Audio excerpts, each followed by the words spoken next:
লিস্টেও কি কোনো রকম সমস্যা দেখা গেছে? দেখুন, আমরা যারা রাজনীতিটা করি, আমরা স্বাভাবিকভাবে দল এভাবেই চলে। একটি অঞ্চল তার অঞ্চল সংগঠনের নীতি, তার আদর্শকে পাথেয় করে কর্মীরা চলে। তেমনি একটি ব্লক সংগঠন তার ব্লক সংগঠনের যারা নেতৃত্ব দেয় তার নীতি, তার পথ, তার আদর্শকে পাথেয় করে চলে। আর যখন একটি দলকে সমৃদ্ধ করতে হয় তখন নিশ্চিত যেমনি রাজ্য কমিটি একটি আছে, জেলা কমিটি আছে, ব্লক কমিটি আছে, অঞ্চল কমিটি আছে। আমাদের ব্যাংক থেকে যে নির্দেশ ছিল যে ডেলিগেট কারা পদপ্রার্থী হবে সেটা ব্লকই ঠিক করবে, আমরাই ঠিক করেছিলাম কারা কারা ক্যান্ডিডেট হবে এবং তার জয়ও নিশ্চিত হয়েছে। আমরা প্রায় 2266 ভোটে ব্যবধানে জিতেছিলাম। কাঁথি 3 নম্বর ব্লকে 8 জন যে ডেলিগেট, আমরা কেউ 1100, কেউ 1000, কেউ 2266 ভোট পর্যন্ত ব্যবধানে কিন্তু আমরা বিরোধীদেরকে হারিয়েছিলাম। সেদিন মনে হয়েছিল যে সঠিক সিদ্ধান্ত নেওয়া হয়েছে। আবার পরবর্তীকালে যখন ডাইরেক্টর সিলেকশন করে সংগঠনকে দায়িত্ব দিয়েছিল সেদিন আমরা ঐক্যমতে একমত।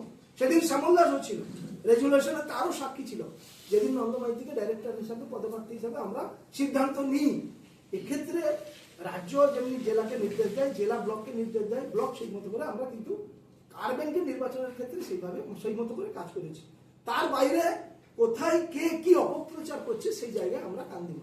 ইতিমধ্যে আমাদের কাছে কি সিলমোহর কেউ দিয়েছে আপনার যে ব্লকের তরফ থেকে ডেলিগেটের যে? অবশ্যই আমাদের ব্লকের উপরে যে জেলা কমিটি আছে, জেলা কমিটি সিলমোহর দিয়েছে।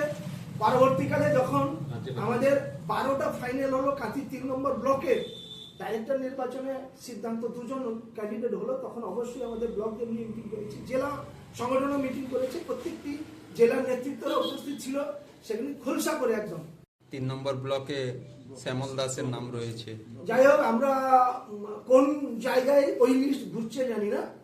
আমরা ব্লক সংগঠনে যারা নেতৃত্ব দিয়েছিলাম নন্দবাবুকে ডাইরেক্টর করতে চাই, আমাদের কাছে এরকম কোনো লিস্ট নেই, কোনো নির্দেশিকাও রাজ্য স্তর থেকে এরকম ছিল না। আচ্ছা, এখন অবধি কি?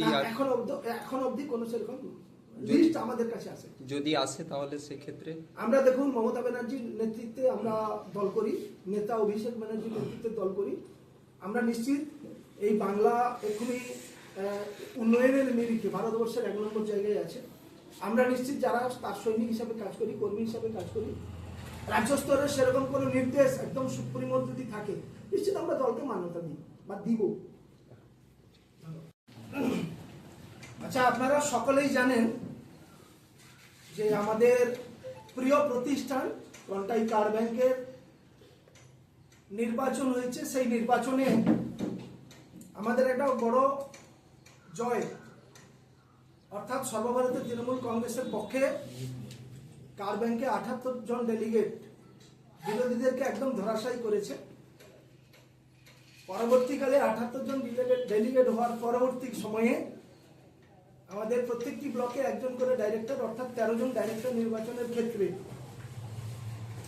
আমরা 12 জন ডাইরেক্টর যেখানে ফাইনাল হয়ে গেছে, শুধু কেবলমাত্র কাঁথি 3 নম্বর ব্লকে ডাইরেক্টর নির্বাচন করতে হচ্ছে। এবং সেই প্রেক্ষাপটটা একটু বলি। দল যখন নির্দেশ দিয়েছিল প্রত্যেকটি ব্লক থেকে ব্লক সংগঠন কে ডাইরেক্টর হবে তাকে সিলেকশন করে পাঠানো, তো আমরা কাঁথি 3 নম্বর ব্লকে নন্দদুলাল মাইতি, যার রাজনৈতিক ইতিহাস বললে শেষ হবে না, যিনি জীবনকে বাজি রেখে সিপিএম এর যখন চরম সন্ত্রাস অত্যাচার ছিল, অন্যায়ের সঙ্গে আপোষ করেছেন, লড়াই করেছেন, আপোষহীন সংগ্রাম করেছেন, লড়াই করেছেন। পরবর্তী সময়ে বাংলার মুখ্যমন্ত্রী মমতা ব্যানার্জি প্রতিষ্ঠিত হওয়ার পরে সারা ভারতবর্ষে যখন একটা দৃষ্টান্ত স্থাপন করেছে মমতা ব্যানার্জি, তার কর্মী হিসাবে, সৈনিক হিসাবে তিনি কাজ করে আসছেন। কাঁথি 3 নম্বর ব্লকে তিনি সাংগঠনিক ও সভাপতি।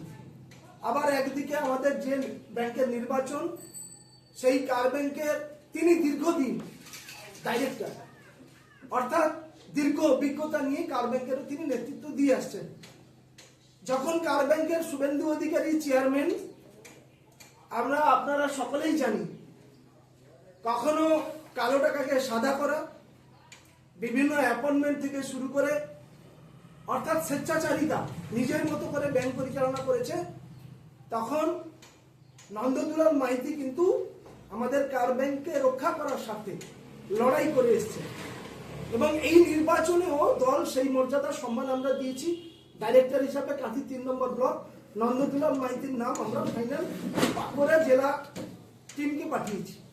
তো পরবর্তীকালে দেখলাম যে আমাদের একজন ডেলিগেট অর্থাৎ কাঁথি 3 নম্বর ব্লকে 8 জন ডেলিগেট, সেই 8 জনের মধ্যে একজন ডাইরেক্টর পদপ্রার্থী হিসাবে নমিনেশন দিল, শ্যামল দাস।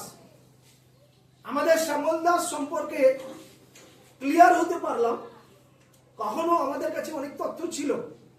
যখন দুর্মুট অঞ্চল পঞ্চায়েত নির্বাচনে ভরাডুবি হয়েছে তখন অঞ্চলের সভাপতি, যখন বিধানসভা নির্বাচনে ভরাডুবি হয়েছে তখন অঞ্চলের সভাপতি, আবার লাস্ট লোকসভা নির্বাচন 2024-এ যখন ভরাডুবি দুর্মুট অঞ্চল তখনও কিন্তু সভাপতি।